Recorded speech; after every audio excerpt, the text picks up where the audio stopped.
Hi guys, for my first YouTube video, I decided to tell you about some embarrassing childhood stories that I went through. As a child, I was pretty crazy, well I wouldn't say that crazy, but pretty rebellious, did a few things here and there. I won't tell you every story because literally that would take a lifetime, and I think it's funnier with my cousins being here because majority of the stories were with my cousins. So, I mean, maybe later on in the future I will, have them come in and we'll tell some of those embarrassing funny stories.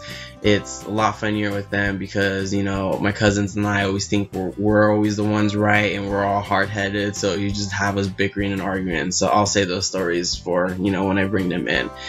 But I will tell you some of the stories that I did single-handedly as a child. I will tell you some of, some with my cousins in it, some not so not. But the first story I'm going to start off with, obviously, was me as a child. My godmother had came over, and she lives in Chicago, Illinois. And as a child, I barely got to saw her, so when she came down, I was super excited. I get to spend all this time with her. She was like a second mother to me, obviously, godmother. Dumb Mario. But other than that, I would always get excited because her and I are such similar people. Like, we're like this. Literally, she could be my mother. We have the same likes, dislikes, the same taste. It's just crazy. And so she came over, and I had told her that I wanted her to stay the night at my house because everyone always fight for her to, you come stay at our house, come stay at our house. And I'd be like, no, you need to stay at my house first because obviously I'm number one and you need to give all your attention to me because I'm your godson. Hint, I'm a little sarcastic and a little conceited about myself, but you'll probably get that later on in the future.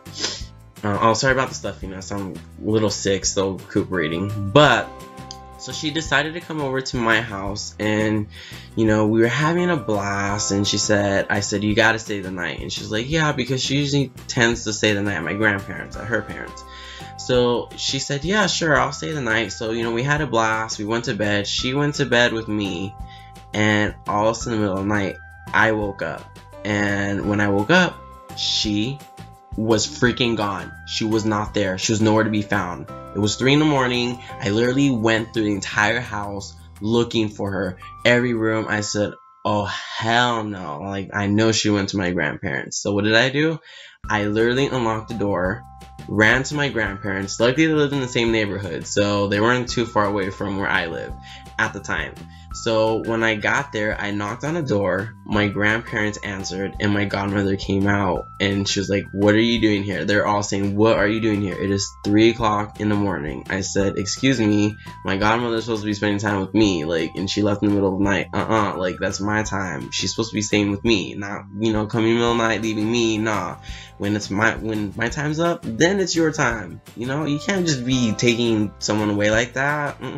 I don't put up with that.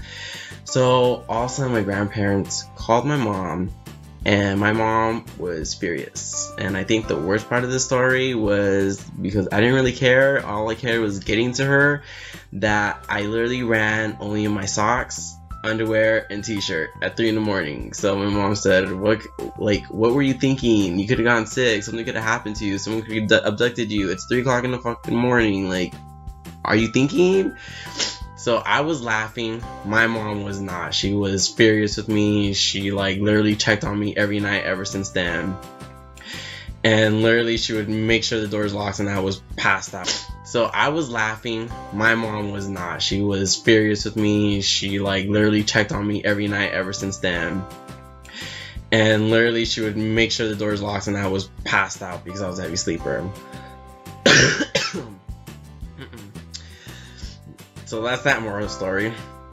The second story was my cousin and she and I went on a London trip with our grandparents because both of our grandparents had retired, so they decided to take us. So we're like, yay, So the first day we get in London, my cousin and I are ecstatic. I mean, it's London.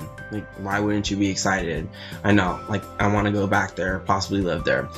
But I fell in London so much that like her and I were having a blast, but then it came to one point in the night where we got so hungry. I don't know why we got hungry. We had just ate like 2 hours ago. I don't know if it was a plane trip, I don't know if it was a time difference. I don't know what it was. We just got hungry and we're like, hey, we saw a Pizza Hut down the street. So we literally told our grandparents we'll be back. I don't know why we needed pizza that late at night. I don't know why we had the urge of pizza. We both don't even like pizza that much. We just wanted some Pizza Hut, I guess, because it was some American franchise, some American food. I don't know, like, how can you screw up pizza in the first place? So as we were trying to cross the street, some double-decker bus was in our way, and I'm like, great, how are we supposed to cross the street or even do anything? And literally, she kept asking me, can you see if any cars? And obviously, you know that in London, the cars drive on the opposite side than they do here in the United States. So the double-decker bus was blocking my view, and I didn't think, I'm like, hey, why don't we just go behind the decker bus, then cross the street? No, we had to go in front of the decker bus. So I said, I don't know, let's just go for it. So as we went through it, a car almost hit us. Like, luckily we didn't stop, but we kept going, and we said, okay, screw it, you know, who cares about that? And then we get to Pizza Hut. This is the worst part. Pizza Hut was freaking closed. It was closed. We risked our lives for no reason. For like something that was closed. We should have just called and checked. No, we weren't. We were just so stupid. So we went over and we told our grandparents and almost got ran over, and they were freaking out. We're like, no, don't be freaking out over that. Freak out that we don't have pizza. We're hungry. We want a pizza.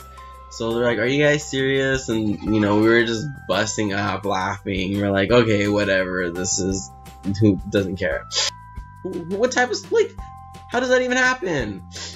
Oh, well. So these are my 2 last stories, 2 craziest stories of all.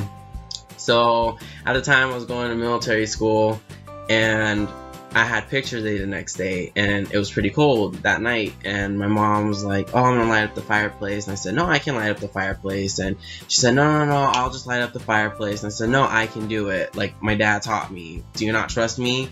And at the time I had this ego that I could do whatever, I can do anything, like I was an adult. Obviously I wasn't, because I didn't know much of anything. So she said, are you sure? She asked me like 3 times, and I said, yes. So finally she, you know, let me say, okay, you can go light up the fireplace. So I went to the fireplace, grabbed the lighter, and it was a gas one. So, you know, put the little thing in, turn the knob, and I didn't hear anything. So I turned the knob even higher, and I didn't hear anything, and I turned the knob until I heard shh, you know, like you could clearly hear the gas. And my mom, like, I looked back, my mom looked at me, she gave me this weird look, and I'm just like, whatever, you know.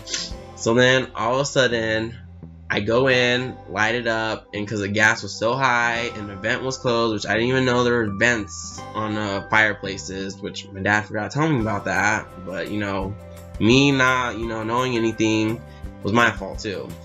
So all of a sudden I light it up, all of a sudden this flame comes at me. I back up, but not quickly enough, because burnt my face. Literally my eyebrows were gone, my eyelashes were burnt off, and I'm freaking out. My mom freaks out, she's coming over seeing I'm okay, but I'm freaking out because my pictures are gonna be ruined tomorrow. Like, what am I gonna do? I'm not gonna be good looking, I'm not gonna have a nice picture to go in the yearbook.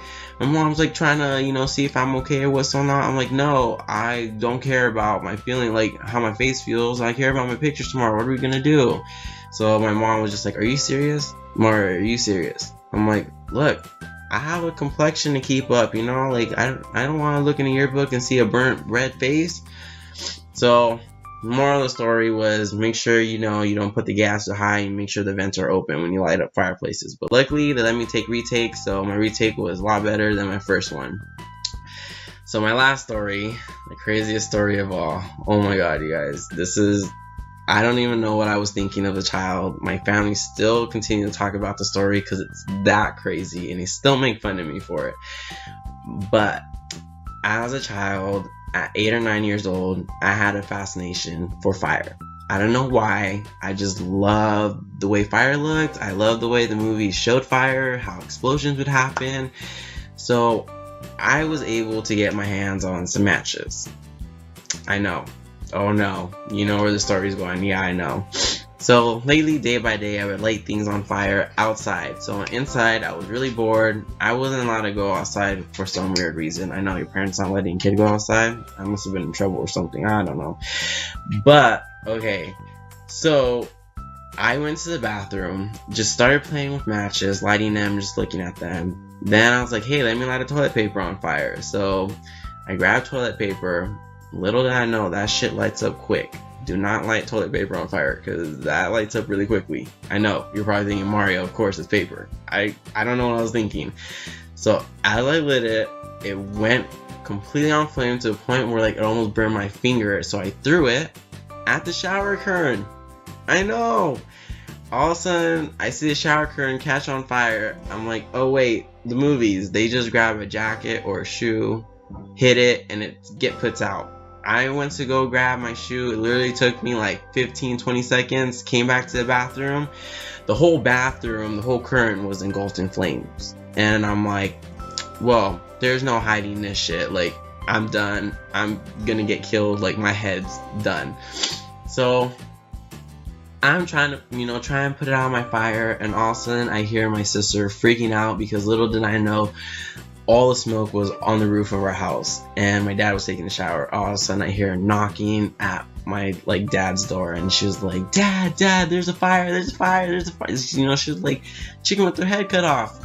And all of a sudden, she runs to my mom and tells my mom, because she worked at the neighbors, and the neighbor had like a fire extinguisher, so I started running, and I really ran to my room. I said, "There's nothing for me to do." So I got out of the house, and my dad was in a towel, going in and out of the house, taking breaths, trying to put out the fire with the cup, and I'm just standing out there. Luckily, we put out the fire, but my mom and dad were furious with me, and my mom didn't want to talk to me at all, because obviously I set the bathroom on fire.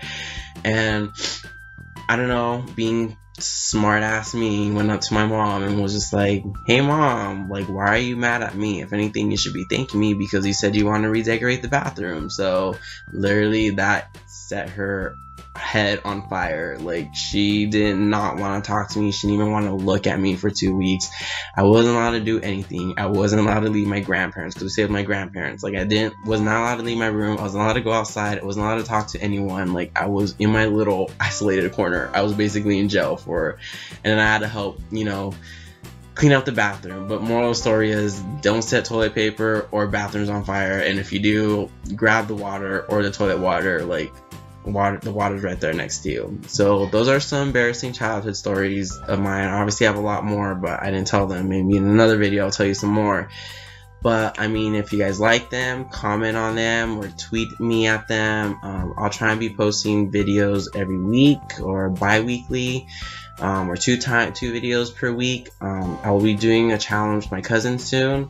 Well, not a challenge, more of like an exercise. But I hope you guys enjoyed. Just, comment, tell me what you guys think, what I need to fix on, what you guys would like to see more of. But thank you. Bye, guys.